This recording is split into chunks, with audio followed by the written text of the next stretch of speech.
the best outcome. And that's because the situation is already compromised by fishing interests who have recommended a range of options through Fisheries NZ that don't put the dolphins first. So tonight's webinar is based on the briefings that we've been giving to the MPs, and Gemma will talk about the threats facing the dolphins and why what's proposed is inadequate. Genevieve will talk about the threats facing the Banks Peninsula dolphins, who have got the most protection of all, but are still under significant threats. And Liz will talk about what's needed to keep the dolphins safe. And then I'll talk about what you can do to help, and then it's your turn with questions and answers.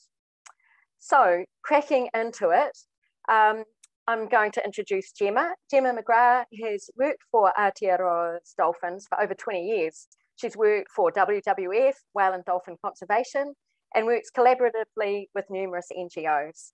Gemma has created a variety of initiatives, including Music for Māui and the Hector's Dolphin Sightings app, which is where you should record your sightings, but also 0800.hot, and that's really important.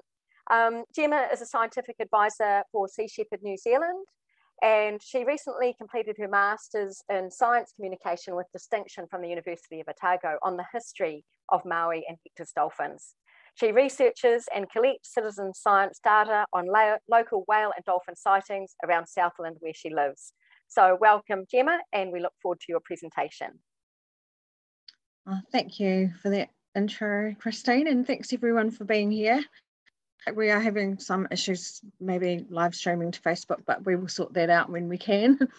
So I'm going to be talking about how Hector's dolphins are made up as hapū, smaller subpopulations. Hapū is probably a term that you're used to hearing describing subtribes of Māori, our indigenous people, but it really applies perfectly to this species of dolphin as well. So there's officially 4 subpopulations of Hector's dolphins recognised, and one of the latest estimates for them is 15,000 around the South Island, and that might sound like a lot, but when you understand how the species is made up of smaller local groups, it's a lot different to that picture. So the way it works is that Hectors have a very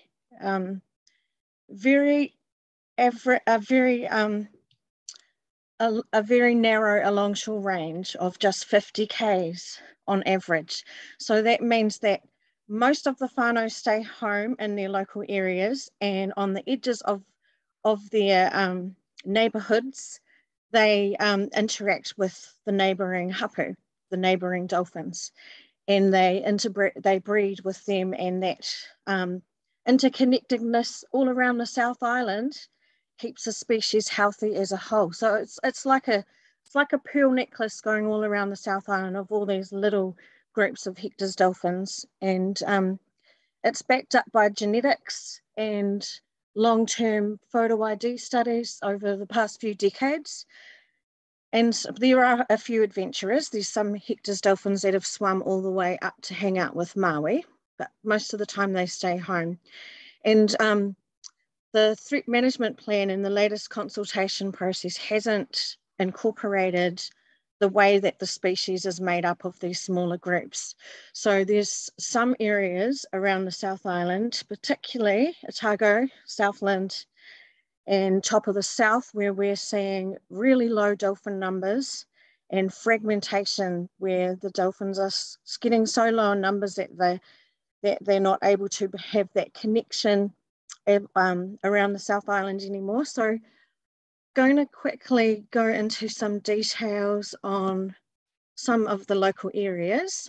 Hopefully you can see my screen. So this is Southland to Waiwai Bay.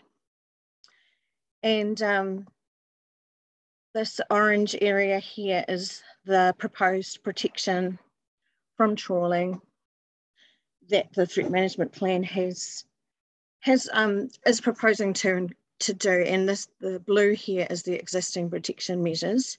But what we have on the edges is some boundaries where it's going to move fishing effort, which means that the dolphins that are foraging in these areas, these circles here are going to be at risk of even more bycatch. And when we look at Otago, the latest population estimate for Dunedin is just around 45 dolphins. We've also, in the last 12 months, we've had one of the University of Otago scientists, Hannah Williams, has had some teapods, which are acoustic moorings. She's had them outside the protected areas, which is that blue strip close to the coast there. And they have detected Hector's dolphins foraging outside the protected areas 77% of the time. So this area here, as you can see, there's no orange added off the Otago coastline at all. It's been completely left out of the consultation process. There's no added protection here. And the number here is so low, 45 dolphins. And that's not including the Oamaru ones. It's just around the Otago Peninsula, Warrington, etc. And when we look at the catlins, the latest estimate there is just 53 dolphins. And this basically hasn't changed since the last 3-4 population estimates over the last 20 years. So what this indicates is that the population is not growing. They're still getting caught in nets, and the existing protection measures are simply not working. So we've got a serious issue in this area about fragmentation, where the Southland dolphins are becoming further and further away from the East Coast dolphins, and that's going to be really problematic in years to come with the connectivity of the species and how they're made up. And we are already seeing hapū here that have disappeared, like, for example, off Kaka Point, there used to be Hector's dolphins all the time. My mum grew up swimming with them, like how you can at Curio Point. They're not there anymore. So, and Brighton, another area, they were there all the time as well. They're not there now, hardly ever. So we're seeing localized extinction of hapū in this area. It's been completely left out of the threat management plan, and that needs to be included. And I'm so glad we have some people here from top of the south. This is a closer look at Tasman Bay, but I can talk about Golden Bay and the Sounds as well. This area is so important to the future and the past of the species. It's like, it used to be the stronghold. It used to be perhaps even more abundant than the Banks Peninsula dolphins. That whole area from the top of the south that connected with the North Island Hector's dolphins, Māui dolphins, all the way across the bight, across to Wanganui and Taranaki. There was a lot of Hector's dolphins there once upon a time, historically. And this area has been completely left out of management, basically right from the start. So what we have in this area is tiny, tiny little groups all across the top of the south. So there are very small numbers in Golden Bay, very small numbers in Tasman Bay, Abel Tasman, and there used to be pods in Pelorus Sound.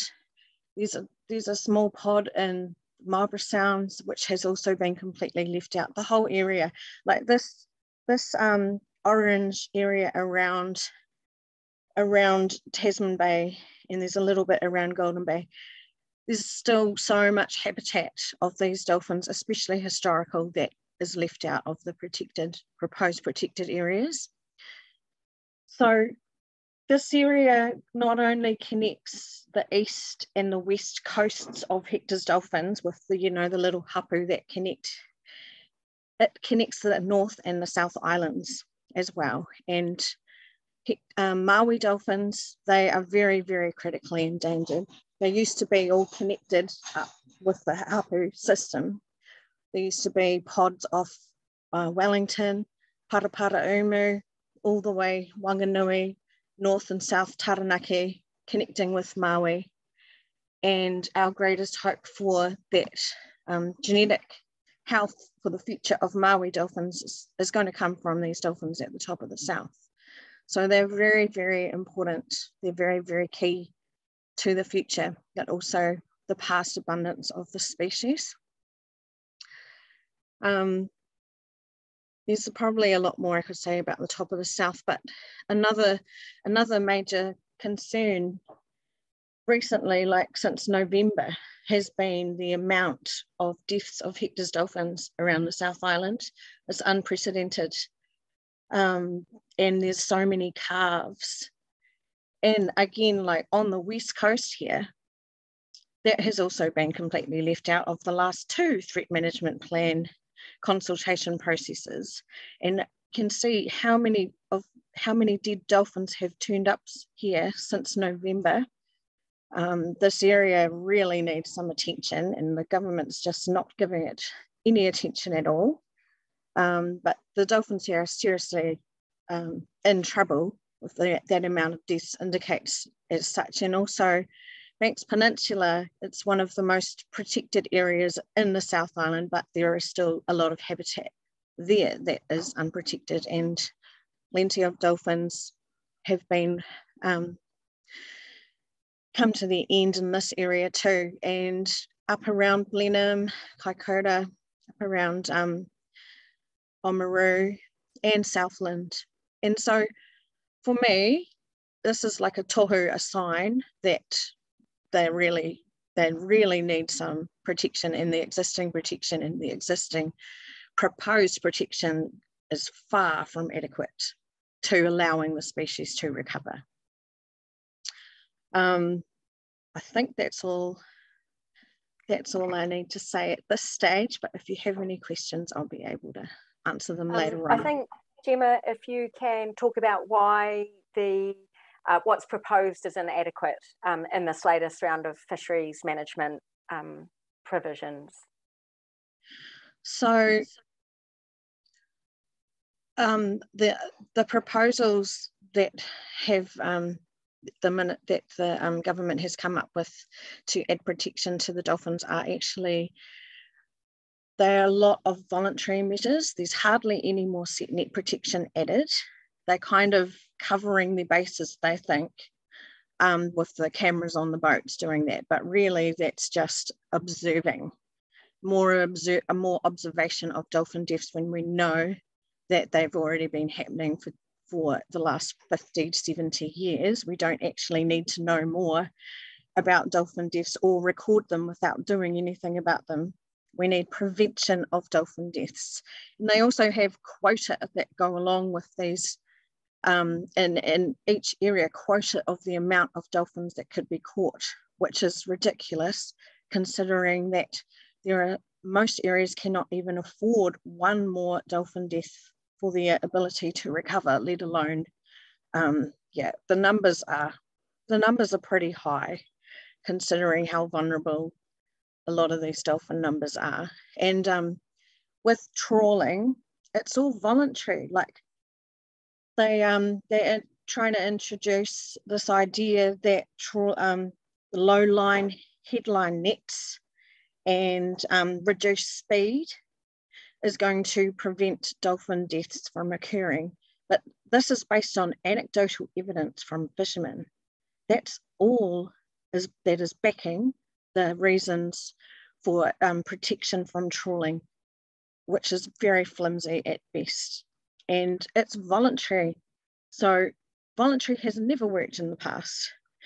And it's a long shot that it's going to work here as well, even with the cameras on the boats. The cameras on the boats have a observer like reviewing the footage. It's not even going to be done independently. It's pretty much done in-house, but the reviewing of the footage is just 20%. So that's not even enough to detect dolphin deaths. It's not even enough to detect bycatch, the amount of bycatch in general. So many dolphin deaths will fall through the cracks and not be accounted officially because they're simply not being viewed. And there's so many areas that are left out of the protection, big holes in the protection. And the areas that are included in the protection create problems, because they have protection boundaries where they're going to be pushing fishing, like especially south of Timaru. That has been added to the protection, but it's going to drive fishing effort further south and create more dolphin bycatch and further fragment that area away from Otago and Southland. So there's probably more things why it's inadequate, but that's the main bulk of them in a nutshell. Thanks, Gemma. That is an amazing review of these precious little taonga around the South Island and the threats that they face, and why the government consultation, what is being proposed, is inadequate as is what has been delivered in the past, and why it's so important that we take more action. So thanks for that overview. And if anybody's got questions, put them in the chat and we'll try and answer them after we've gone through all our speakers. Next, we are going to hear from Genevieve Robinson. Genevieve grew up in Dunedin, is now based in Christchurch. She trained in journalism and investigates and actively addresses issues halting the conservation of the resident Banks Peninsula dolphins. Recent foci include Project 20, which questions the Lyttelton Port Company's new cruise ship berth design, and the latest tourism permit applications for Hector's dolphin tourism involving jet skis. She's also focusing on addressing regional councils in both the West Coast, South Island and Otago regions, as well as Canterbury. So thank you, Genevieve. We'll now hand over to you, and you're going to tell us about those beautiful little Canterbury dolphins. Thanks. Thank you, Christine. Hello, everybody here tonight. Thank you for joining. So I've been actively focused on the Hectors and Banks Peninsula for the past 10 years, and I've noticed that one of the biggest risks is still just human-based activities apart from fisheries. We're looking at increased risk and accumulation of risk. So I've spent many years engaging with councils, conservation groups, other NGOs and the public, hoping that they submit on each and every permit that comes their way that affects dolphins on human-based activities such as what Christine mentioned before, the Lyttelton Port Company's cruise berth. So close to my doorstep here in Christchurch is Lyttelton Harbour. So it's an industrial port, and it's the only one that hosts Hector's dolphins on a daily basis.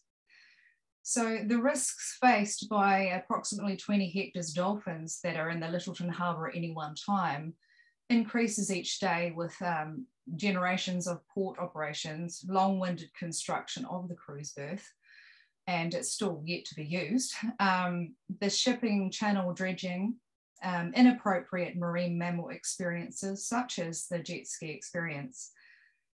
This particular marine mammal permit application by Jetski Junkies attracted 216 public submissions, and 207 of those were opposed, which is a whopping 95%. So that just goes to show that the public is very much into engaging in these situations and opposing them for the conservation of a species only here in New Zealand.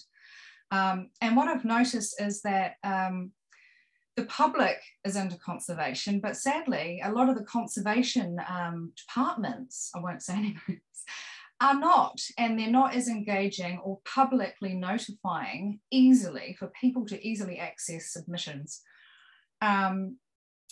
Also, corporates toting large sums of money somehow gets in behind particular events such as SailGP, which is the Sail Grand Prix, which has been hosted next year in Christchurch, also in Lyttelton Harbour.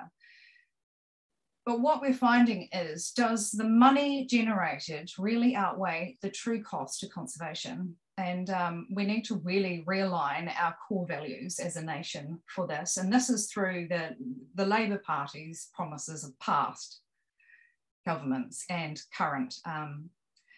But the problem is this is an elite event where yachts worth more than $4 million US reach speeds of up to 50 knots, which is 93 kilometres an hour, in an area guaranteed to have Hector's dolphins during racing. So whether it be a moneymaker or not, this particular location, and at this time of year with calves and their mothers in the harbour, paired with the natural acoustics of this harbour, is very questionable. So what we're seeing here is an accumulation of human-based activities, from piling, from dredging, from container shipping, from all the other permits involved. This is accumulating and compounding a situation in one small, very acoustic harbour. So what's the worrying thing is there's actually a pattern going on, and we're getting increased permits for this type of activity on a regional level, which is where we discuss Akaroa as well. So the limitations of the marine reserve there, you know, we have the Akaroa Marine Reserve that draws a line right down the middle, fishing one side, no fishing the other. The dolphins can't obviously decipher the difference between the two, and some fishermen can't either. So I'm sure many of you have seen recently on the news of the entanglement of a mother Hector's on a cray pot line, her young calf frantically swimming around her in a very panicked state. If it wasn't for the concern and quick thinking of a very experienced tour operator in the area, this Hector's may have drowned, potentially leaving her calf unable to survive. And what if this had happened after dark? Could the outcome have been different? Absolutely. So how many times does this type of event actually occur? Well, potentially far more often than we wish to believe. Sadly, it's a sign of the times, and clearly shouldn't be. We often see maternal separation cited as a cause of death when a calf is found deceased on a coastal beach. Why? Could this potentially be what is occurring behind the scenes? We can be sure that Hectors are being killed by fisheries far more often than is acceptable, and the outcome for the calves left behind, well, let's think about that for one moment. We all have a part to play, and if we are to increase conservation at a national level, we also need to increase them at a local level, and that starts with your regional councils and your local department of conservation. We're all accountable for the Hectors in our own habitat. So that's what I've got to say for the Canterbury region. Yeah, it keeps me on my toes. Well, we're lucky to have you on the task, Genevieve, and thanks for your, you know, incredible dedication. So this is real evidence that despite us, to a degree, winning some of the fisheries battles in around Banks Peninsula, which has had the longest amount of protection, you know, we can't actually rest on our laurels, and that there are non-fishing threats that we need to address as well. And also fishing regulations are only as good as the monitoring, enforcement and compliance, and arbitrary boundaries that cut through dolphin habitat are not helpful to the dolphins. So thank you very much for that presentation, and just a reminder, any questions that people have for any of our speakers can go in the chat, and we'll get to them after our final run of speakers. And our next speaker is a great friend of dolphins and a great friend of ours, Dr. Liz Slooten. Liz is a recently retired Professor Emeritus of the University of Otago. Her teaching included courses in conservation biology, statistics for biology students, ecology, environmental science, and marine mammal biology. Liz's research focuses on population modelling, risk analysis, and gathering the data needed, for example, about survival, reproductive rates, population size, and movements, to put into modelling and risk assessments. Together with Steve Dawson, she received the Sir Charles Fleming Award for Outstanding Achievement in Environmental Science from the Royal Society of New Zealand. But no scientists have done more for Māui and Hector's dolphins than Liz and Steve. So we're really lucky to have Liz and Steve on the side of the dolphins, and it's an honour to have Liz here talking today. So Liz is going to talk about why, what's needed and what the recommendations are for better protection for Māui and Hector's dolphins. So over to you, Liz. Thanks. Thank you so much for organising this, and thank you the rest of the people online for joining in. It's really a pleasure to be here. So in terms of what should be done about it, the options in these public consultation papers, the last one and most of the previous ones as well, they tend to list a bunch of options that don't actually go far enough to achieve the aims. So this time around, Ministry for Primary Industries said that what they wanted was population recovery and reducing bycatch to zero in the long term. But the proposals for protection go nowhere near actually achieving that. And this is odd because the IUCN, this is the group that lists endangered species. So if you want to know whether a particular kind of elephant or lion is endangered or critically endangered or vulnerable, then you'd go and have a look at the IUCN red list. And those same people provided advice to the New Zealand government, urged the New Zealand government to fully protect Hector's and Māui dolphins from gill nets and trawling. And so strangely, MPI have not even included that option in their consultation papers. So none of us have had the chance to vote for that particular option. And the options that they have put into these consultation papers are based on a faulty model, on a model that MPI has put together. And this has been criticised by both New Zealand and international experts. And that includes groups like New Zealand Marine Sciences Society, the International Whaling Commission, Scientific Committee. And so right now, actually, the International Whaling Commission is reviewing the maximum population growth rate that MPI used in their model, which is far too high. So we've had a couple of meetings already before the start of the Whaling Commission meeting, Scientific Committee, which starts on Monday. And in a few weeks, we should have a final verdict from the Whaling Commission to say, no, come on, New Zealand, you can't be assuming that Hector's and Māui dolphins can breed at 5.5%. And so this whole approach that MPI are using is faulty and has all sorts of scientific flaws in it. And it's been publicly criticised by other organisations that really know their stuff about this.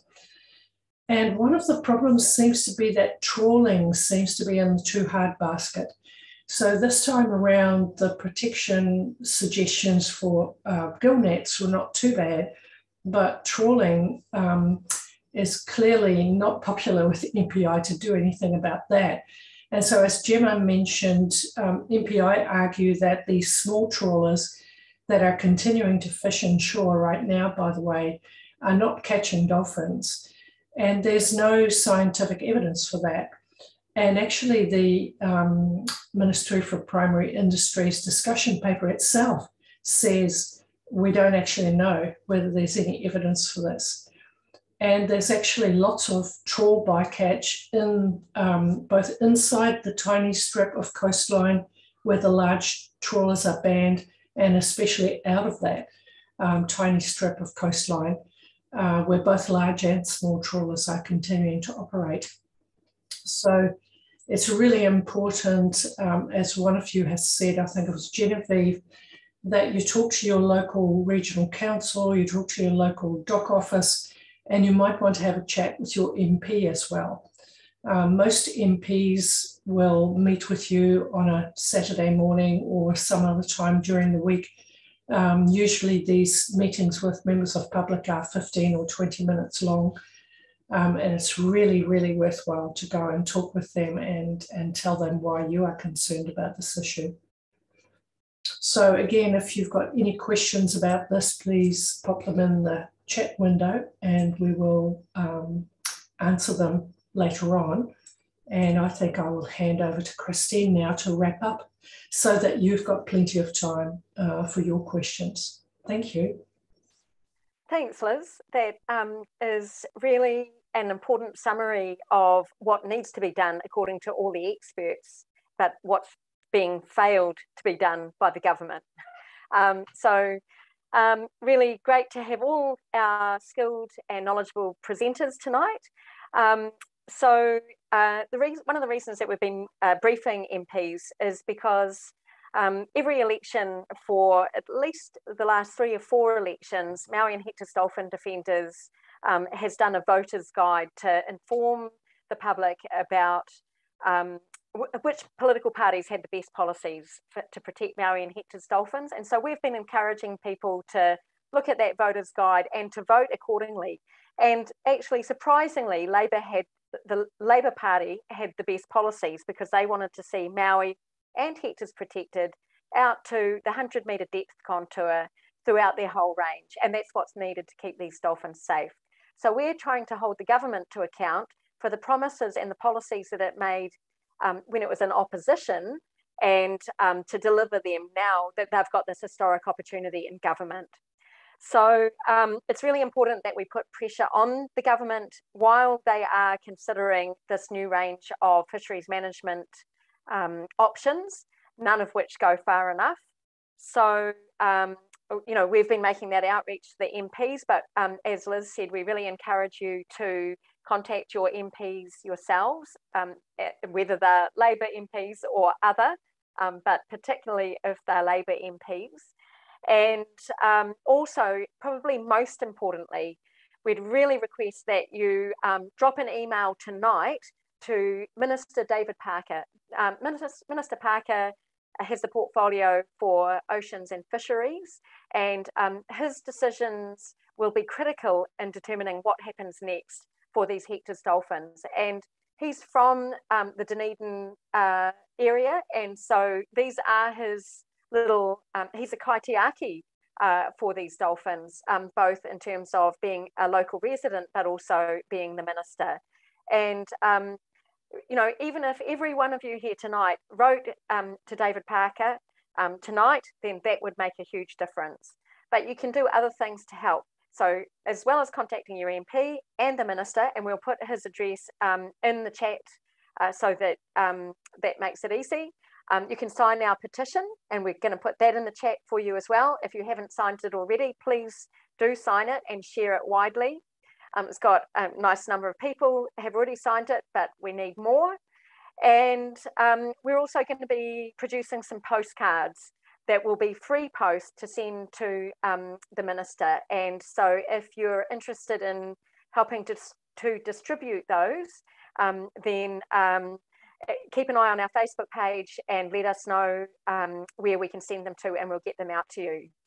And even though that was quite a sobering and somewhat depressing story about Hector's dolphin in particular, there is still hope. And we need to channel all the hope that we can to save these little dolphins. And through the work of Liz and Gemma, Genevieve, me, Sea Shepherd, many others, we have got the protections that are in place now. So we have to keep hopeful, keep mobilising the support that exists across New Zealand, and put pressure on the government at this really critical time. So we ask for your support in that so that future generations of Hector's dolphins can swim safely, and so that future generations of people like Budgie and Eileen and Sharon and others, and also Gemma, me, Genevieve and Liz, whose lives are enriched by knowing that these little Hector's dolphins live a life of safety. We want to hold on to that aspiration and keep those help those dolphins flourish. So your assistance with that is really essential, and we appreciate your support. So we're going to put David Parker's contact details in the chat. But really, if anybody's got any questions, we haven't got any questions in the chat yet, but if you've got a question, put your hand up and we'll go through the, we've got a lovely little video there while we while we take some questions. So hands up if you know how to use the hands up function down the bottom in the reactions tab, and you have a question, pop your hand up and we'll be happy to take your questions.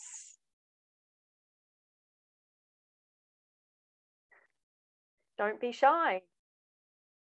I thought we'd look at some dolphins swimming around while people think of their questions, and just let me know if you want those to be turned off if it's distracting. I think Budgie's got a question. He's got his hand up.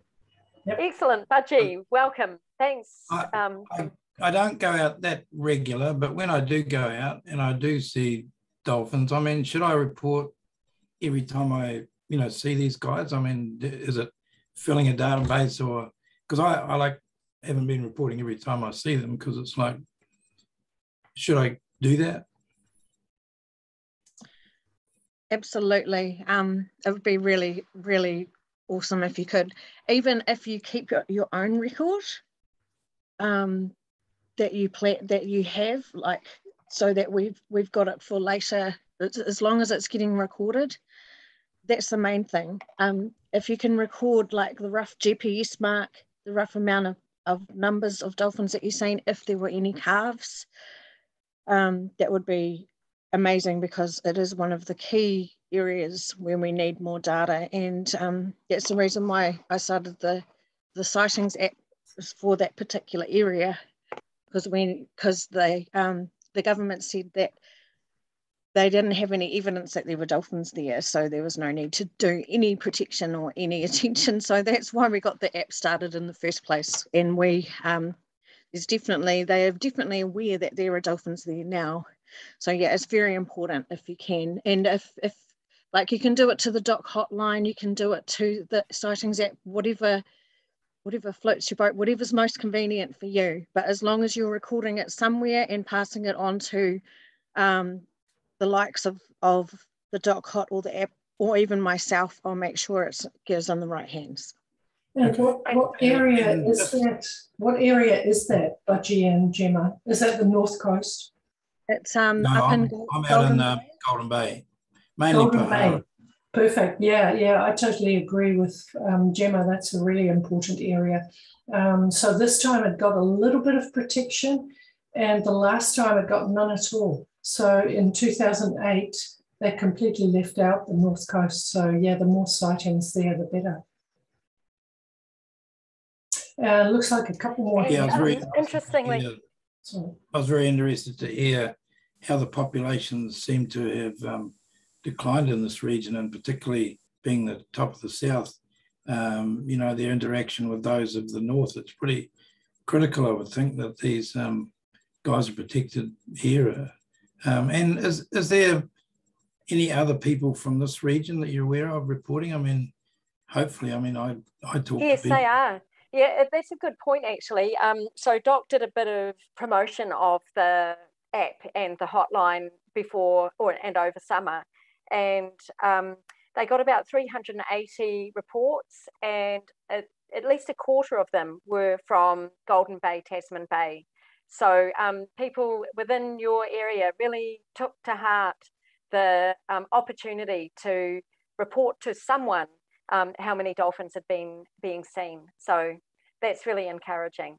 We'll try and find that article and pop it in the chat so that you can see some of the detail. So thanks for your question. And I just got one more question: is what do you envisage? Like, we've got the ban on set nets around this area to protect further out. I haven't read any of the data. Like, this is the first time I've been on your webinar.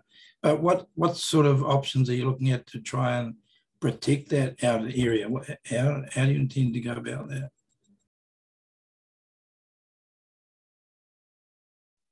I'm happy to talk about that if nobody else wants to. So the IUCN and various others have recommended that because the Hectors and Māui dolphins range to about the 100-metre depth contour, so they live in all areas less than 100 metre deep, then we should have no gill nets and no trawling in that area.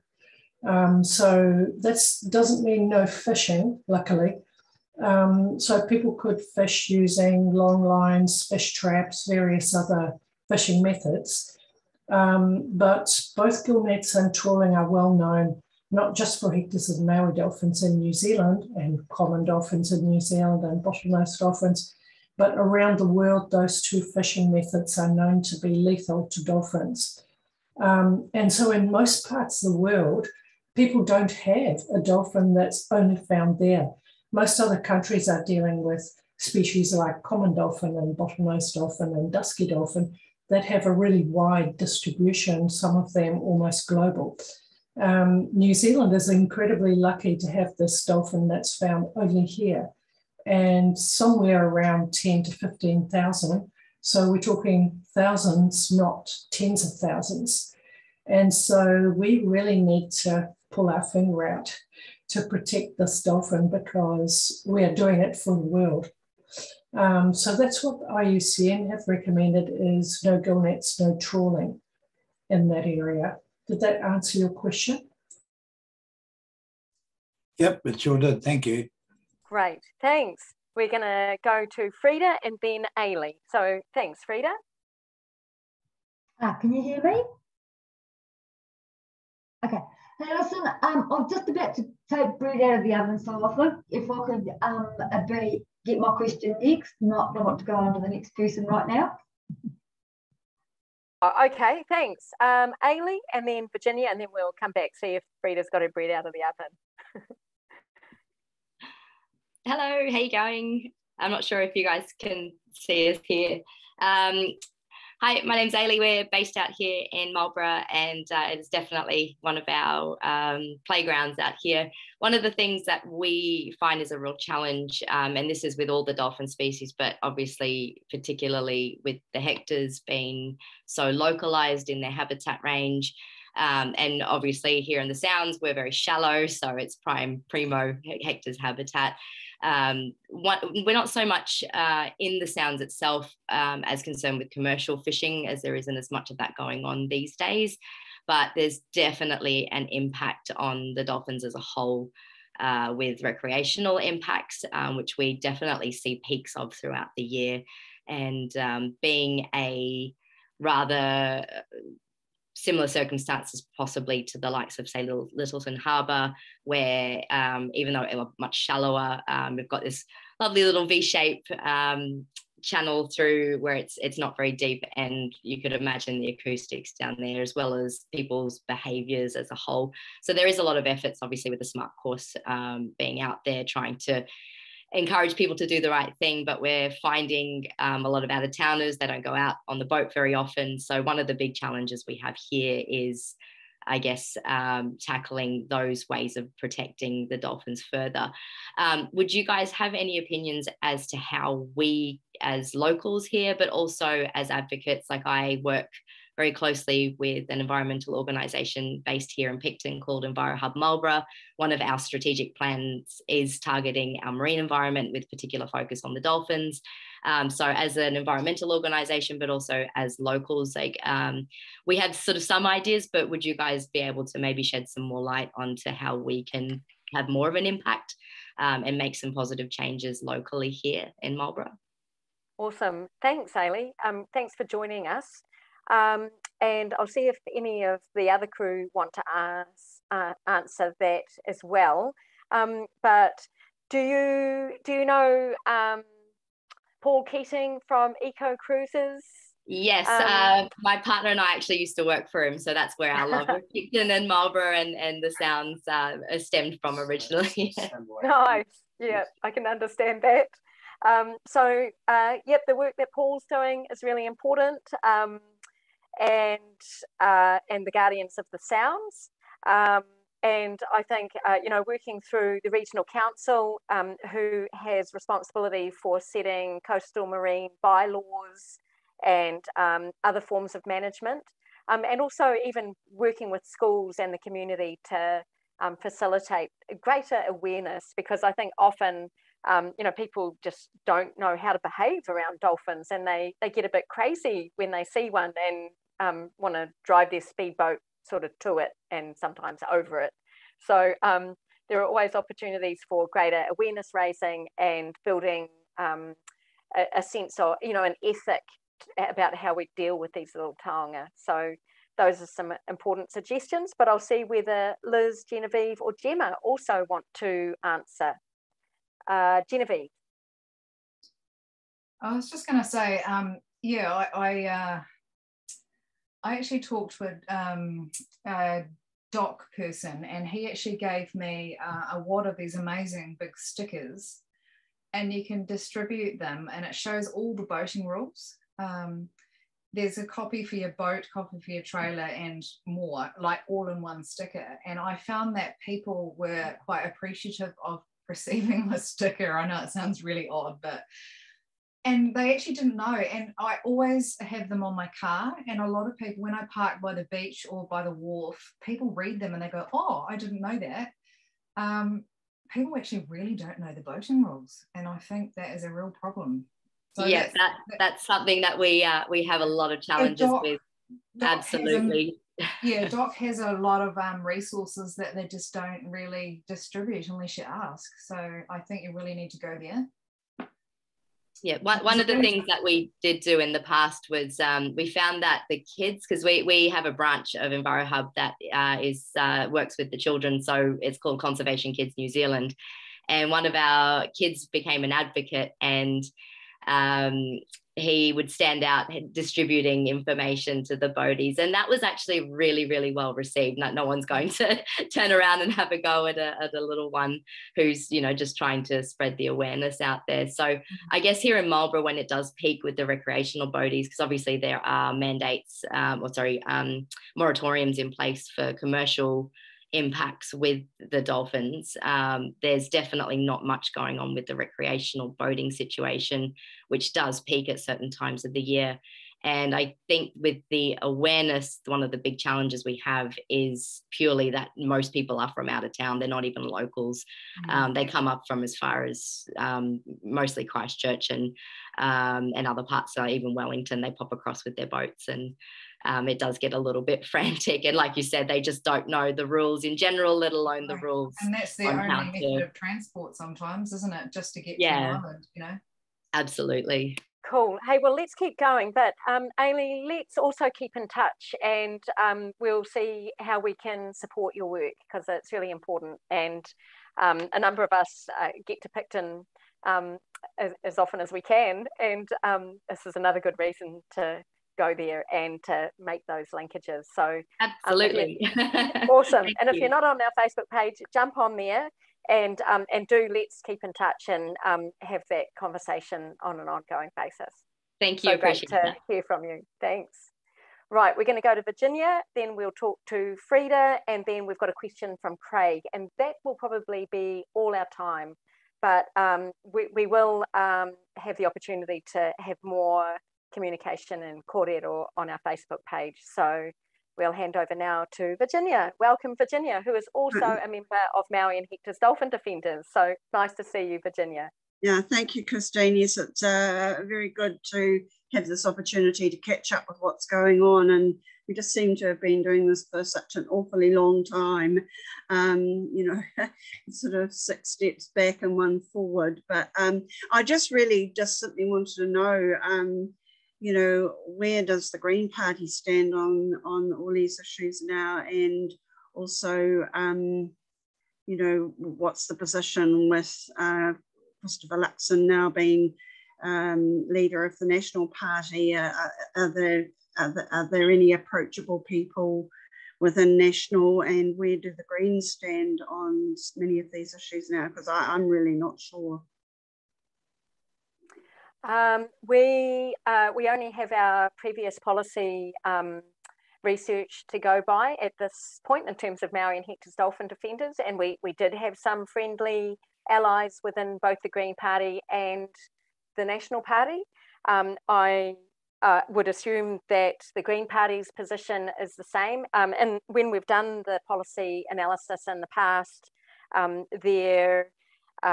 they, obviously they're interested in conservation, and they were very strong about Māui. But at that point, I think that they hadn't quite realised that Hector's were facing these threats. So maybe it's an opportunity for us in Māui and Hector's Dolphin Defenders to also brief members of the Green Party and the National Party.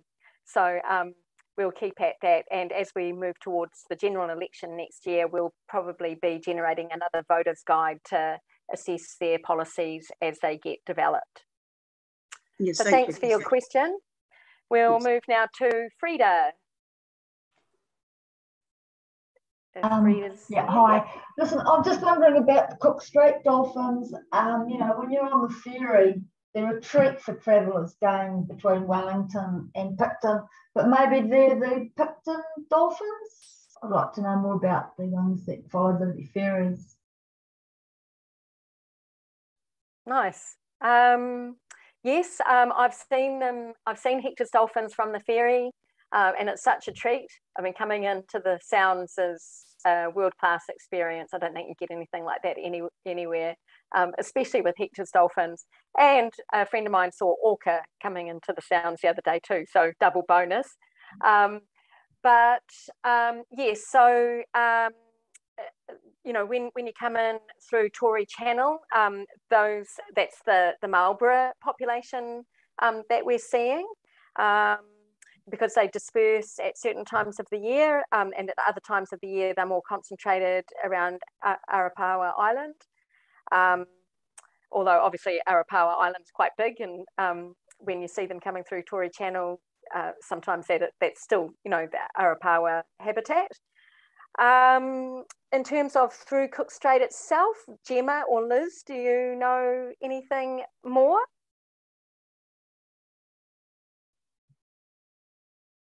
Just that they used to be sighted in Cook Strait very often, and they were common in that area.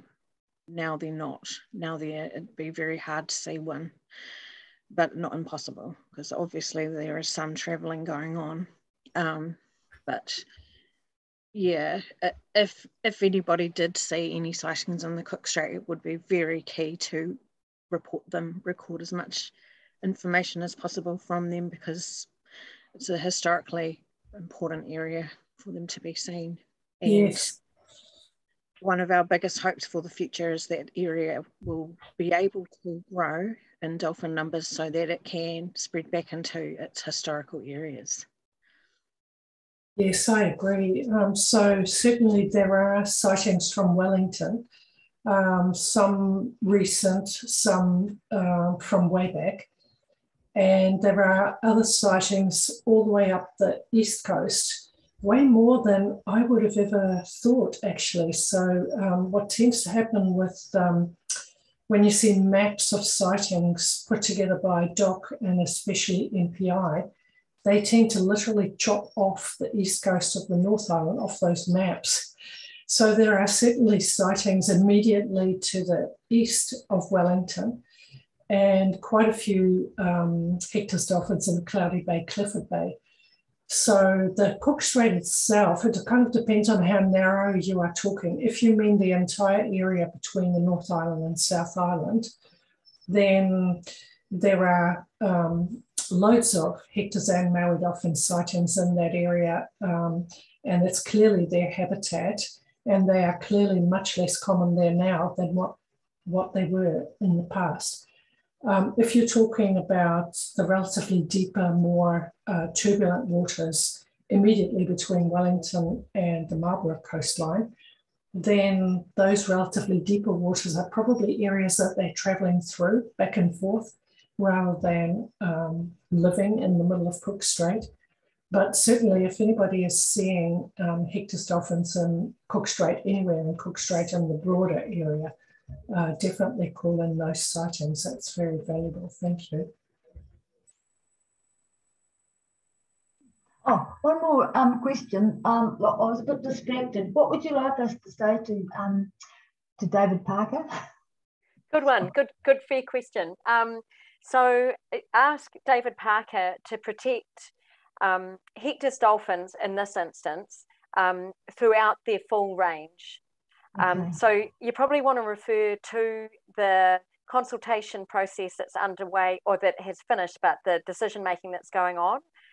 So the South Island southern dolphins and the Tasman Bay dolphins need to be protected throughout their range. But it wouldn't hurt to talk about all Māui and Hector's dolphins as well. But we are focused on the decision making that's going on at the moment, because that's our best chance of getting protection for these dolphins in particular. Cool, thanks. Okay, thanks. Okay, and probably the last question from Craig. Craig, do you want to ask your question? You put it in the chat very kindly.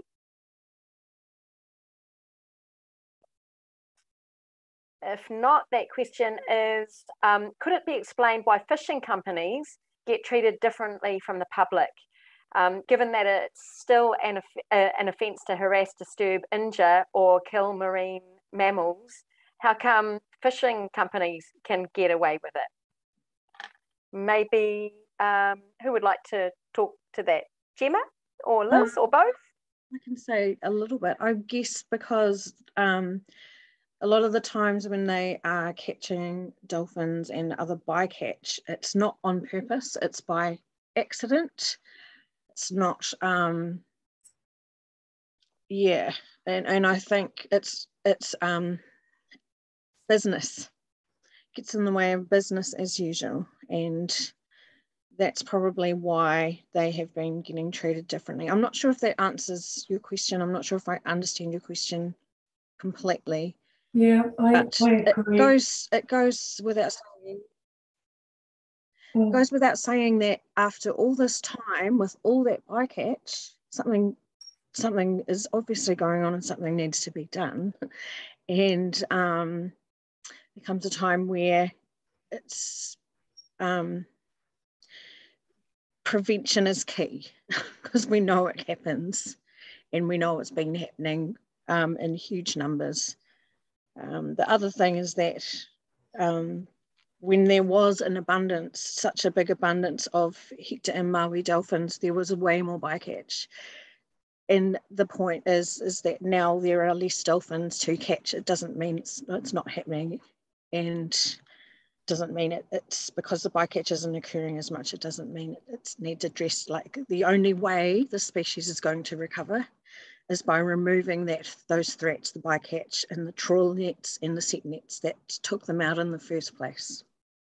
It almost seems like it is kind of a misapplication. You know, when somebody is killed, then it seems to make a big difference legally whether the person who killed them did it on purpose or did it by accident. You know, you get your sort of murder on the one hand and your manslaughter on the other hand. And they seem to have applied that to this case, where if you didn't do it on purpose, then it's not so bad. But we've gotten so far down the track, like, 50 years later, we know that if you stick a gill net in an area or you pull a trawl through an area where there are dolphins, you're going to catch some. It's gotten to the point of, with something like drunk driving, we don't just let people go drunk driving and say, oh, oops, I didn't mean to run over that child on a bicycle or that dog. We ban drunk driving, and we crank down the limit of the amount of alcohol that you're allowed to drink before you get in your car. So we seem to have sort of not quite, connected the dots when it comes to bycatch. It just makes no sense to me whatsoever that somebody is not allowed to deliberately kill or injure a marine mammal, but fisheries bycatch is somehow not called deliberate. What's not deliberate about it? It can be avoided very easily. Thanks for those answers, and thanks everybody for taking part tonight. I think we'll wrap it up there unless there are any last minute burning questions, but do feel free to join us on our Facebook page and keep in touch and reach out to us. We're here to help in all our different capacities to keep these little dolphins safe and to make them safer.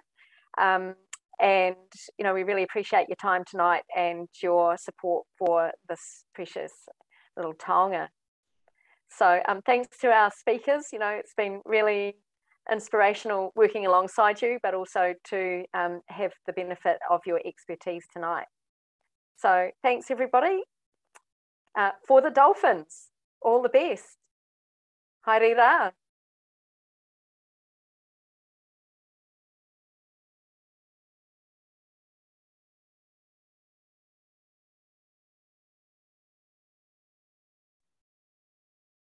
Thanks, guys.